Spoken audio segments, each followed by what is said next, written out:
신명기 27장 1절부터 10절까지 말씀을 제가 봉독하겠습니다.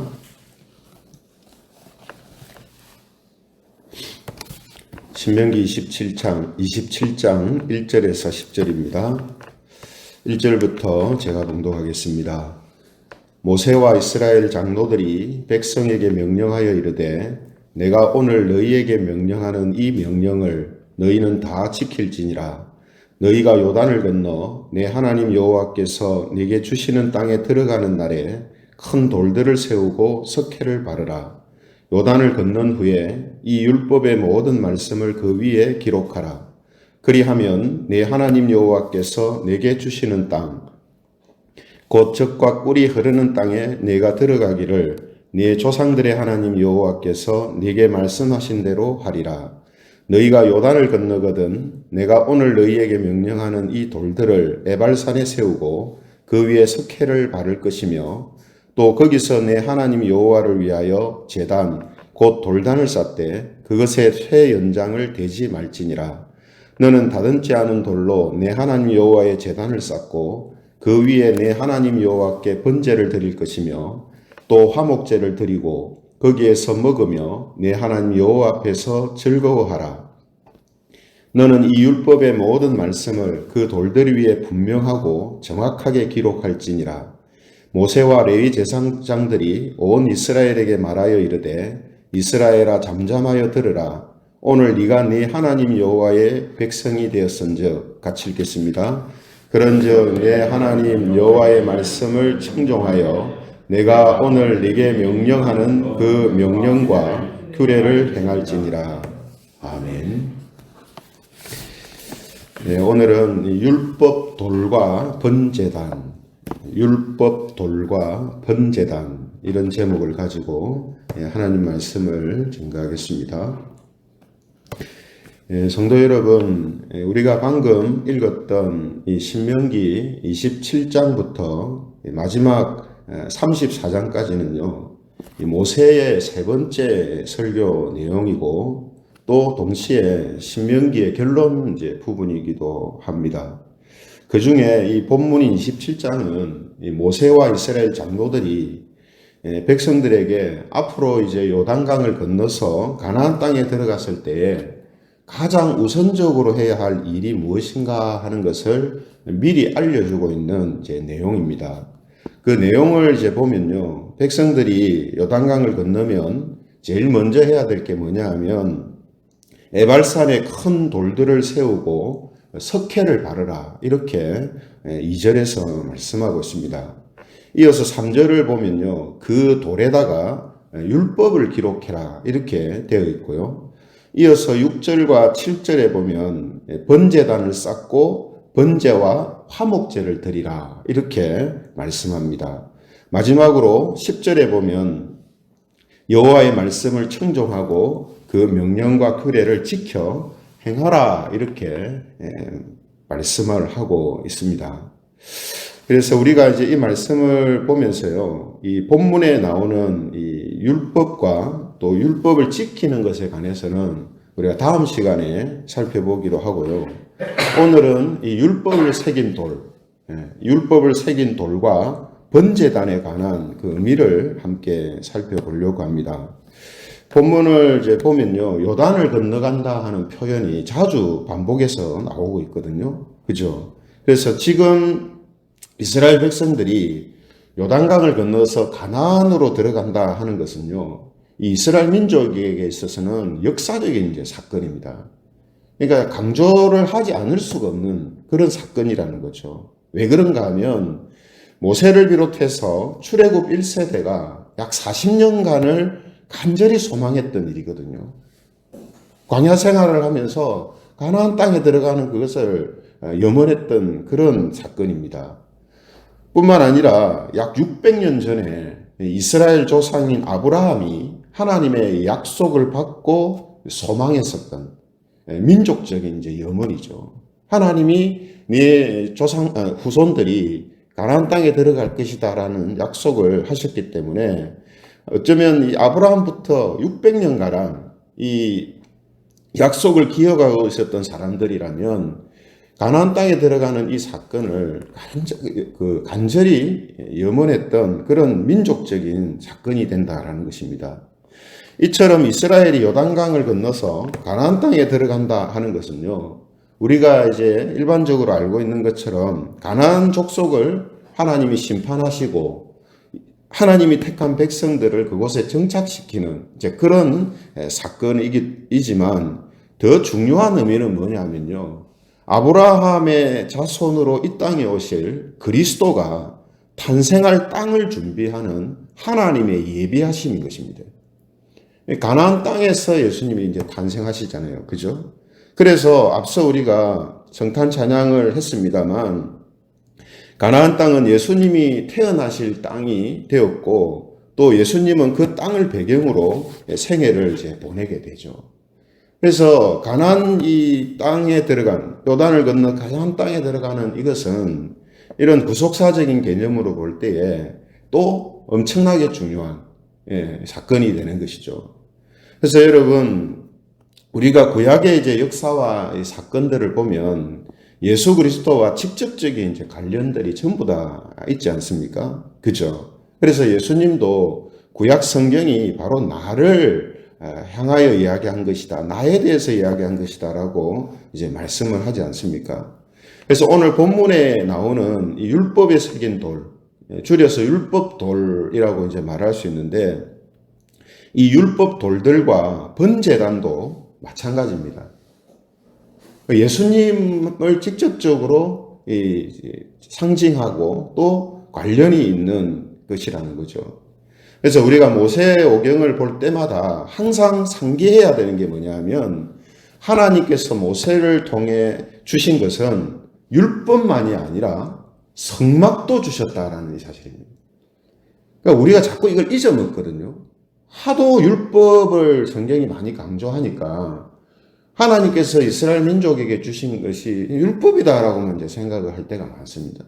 근데 율법을 주셨지만 동시에 뭐도 주셨냐?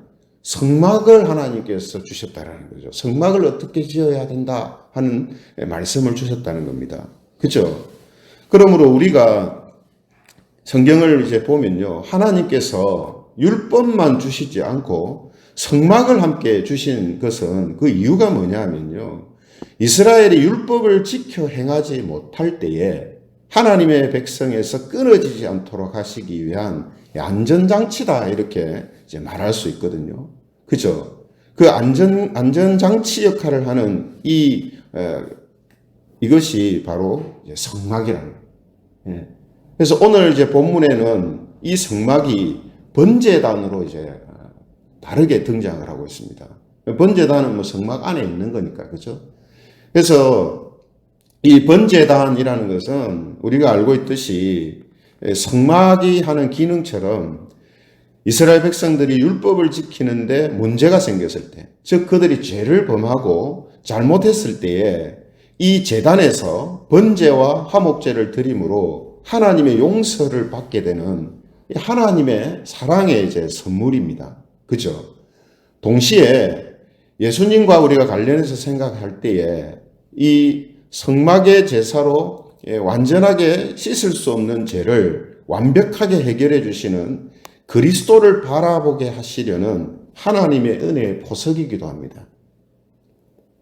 이 번제단과 성막이 바로 이런 기능을 지금 하도록 하나님께서 허락하신 것이다라는 거죠. 이런 이유 때문에 오늘 본문 5절과 6절에 보면요, 제단을 쌓을 때 어떻게 하나님이 쌓으라고 하냐면 쇠 연장으로 다듬지 않은 자연석 그대로를 쌓아서 단을 만들려고 합니다. 좀 이상하잖아요, 그죠? 왜 이상하냐면 당시에 이제 가나안 땅의 이제 주민들이 우상의 제단을 이제 만들 때, 쌓을 때는 쇠 연장을 가지고 다듬어 가지고 보기 좋게 이렇게 단을 쌓았단 말이죠. 근데 하나님은 그냥 자연석 그대로를 이제 사용하라 이렇게 말씀하시거든요. 그래서 어떤 학자들은 당시에 가나안 주민들이 그렇게 이 제단을 만들었기 때문에 그들과는 다른 방법으로 하라고 한 것이다. 이렇게도 말합니다.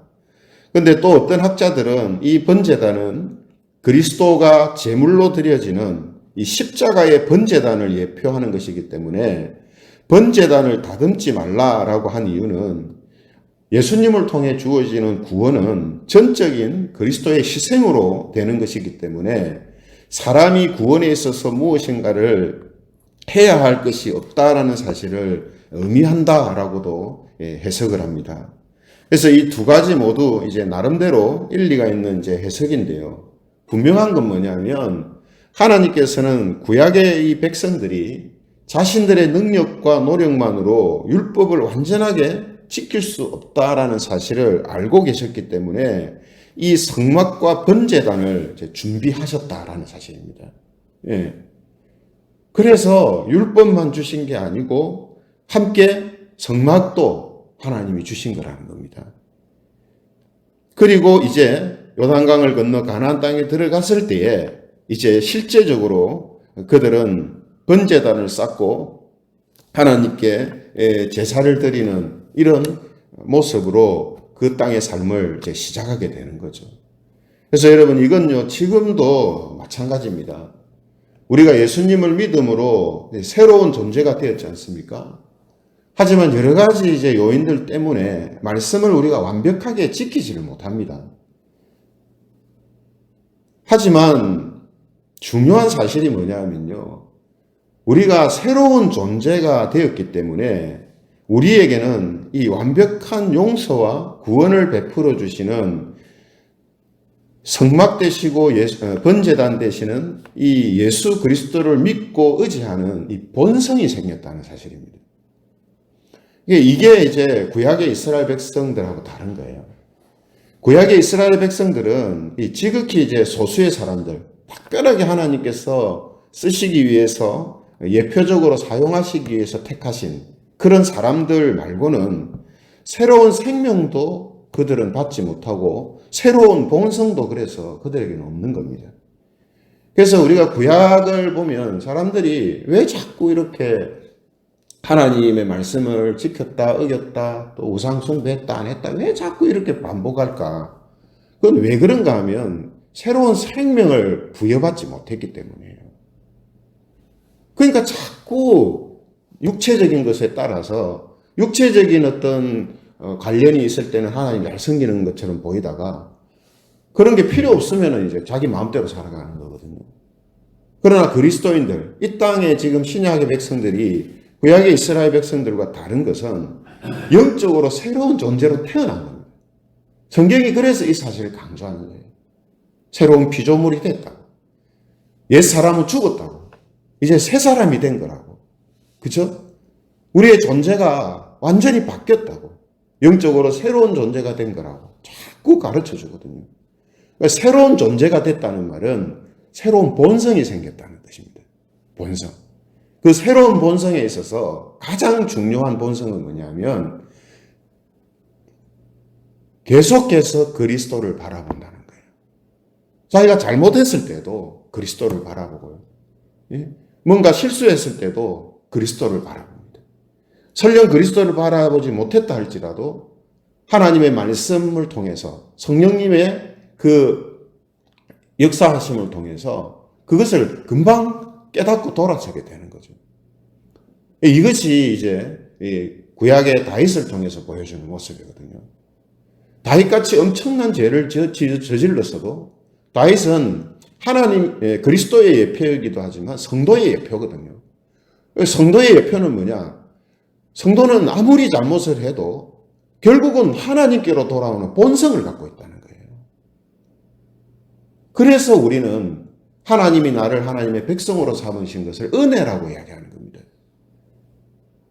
왜냐하면 새로운 존재가 되게 하셔서 우리로 하여금 어떤 상황 속에서도 그리스도를 바라보고 그죠? 성막으로 나아가는 이런 모습을 이런 본성을 우리가 갖고 살게 하셨기 때문이다 하는 거죠. 그래서 우리가 이 부분을 생각하면 정말 참 하나님께 감사하구나. 정말 하나님의 은혜구나 하는 걸 생각하게 됩니다. 당연하잖아요. 그죠?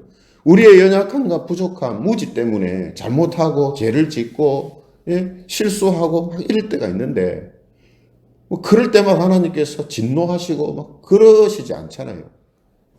그 왜 그러냐면 돌아온단 말이죠. 돌아오는 본성을 갖고 있다는 거거든요. 이게 하나님께서 우리에게 주시는 은혜요. 지금 율법돌과 번제단을 이렇게 함께 하나님께서 이스라엘 백성들에게 만들고 쌓고 하라고 하시는 그런 이유 중에 이런 의미가 이 속에 들어가 있다 하는 것입니다. 그러므로 우리는 영적으로 새로운 존재로 태어나서 새로운 본성으로 살아갑니다. 그러니까 우리가 이 사실을 모르거나 확신하지 못하니까 자꾸 자기가 뭘 잘못하면 천국에 못 가지 않느냐, 구원받지 못하지 않느냐 이렇게 자꾸 생각하게 되고요. 또 뭔가 자기가 자꾸 뭘 해가지고 하나님의 의와 복을 자꾸 받으려고 한단 말이죠. 그러나 오늘 하나님께서 우리에게 계속해서 말씀하시는 것은 우리는 영적으로 새로운 존재로 태어났기 때문에 새로운 본성으로 살아가는 사람들이 된 겁니다. 또 새로운 존재로 태어났기 때문에 하나님은 우리가 어떤 모습을 가지셔도 우리에게 실망하지 않으세요. 왜냐하면 하나님의 사랑이 계속해서 우리에게 이제 부어지는 대상이 됐기 때문이에요.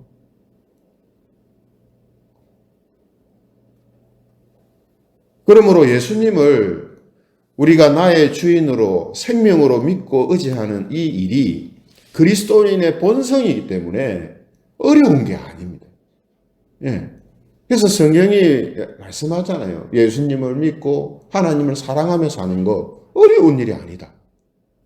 왜 어려운 일이 아니냐면 안 하면 못 사는데 못 살기 때문에 그래요. 하나님을 믿고 하지 않으면 사는 것 같지가 않는데요. 왜 그래요? 본성이 그렇기 때문에. 본성이. 우리의 본성이 이렇기 때문에 결국은 뭡니까? 하나님께로 계속해서 회개하게 돼 있다는 거죠. 그런데 그 회개가 우리가 뭐 어떤 각오와 다짐 또 내 신앙이 대단해서가 아니라 하나님이 나를 그런 사람들로 우리를 세우셨기 때문에 나한테 그런 모습이 나타난다라는 것을 알고 그래서 또 하나님께 우리가 감사하다라고 고백하는 것이죠. 그러므로 오늘도 우리의 연약함과 또 부족함과 무지함이 나타날 때에 십자가의 이 번제단에 제물로 드려진 예수 그리스도를 바라보는 그런 모습이 우리에게 이제 나타나는 것이죠. 또 우리의 강함과 충만함과 지혜가 나타날 때에도 우리의 생명이신 예수 그리스도를 바라보는 이런 모습들이 우리에게 계속해서 이제 나타나는 것입니다. 그렇죠? 그래서 오늘도 저와 여러분들에게 하나님이 바로 이런 놀라운 은혜를 베푸셨다라는 이 사실을 다시 한번 우리가 기억하고 그리스도를 어떤 상황 속에서도 바라보는 자들로 의지하는 자들로 나아갈 때에 저와 여러분은 어떤 상황 속에 있어도 예수님을 통해 위로받고 새 힘과 능력으로 살아가는 그런 하나님의 친백성들로 세상 속에서 드러나게 될 것입니다. 오늘도 이런 하나님의 은혜 속에 살아가는 그런 저와 여러분들이 되시기를 주님의 이름으로 축원드립니다. 말씀을 생각하시면서 우리 같이 기도하면 좋겠습니다. 가나안 땅에 들어가는 이스라엘 백성들에게 하나님이 율법돌과 이 번제단을 쌓으라 하시는 이 말씀을 통해서 하나님이 우리에게 그리스도를 통해 주시는 이 놀라운 은혜를 우리가 다시 한번 확인하게 됩니다. 오늘도 우리에게 주신 이 본성 그대로 어떤 상황 속에서도 그리스도를 바라보는 자로 살게 하심을 감사드리며 또 그렇게 사는 하루가 되게 하셔서 하나님이 공급해 주시는 위로와 힘과 능력으로 살아가는 그런 삶이 되게 해달라고 우리 함께 통성으로 기도드리겠습니다.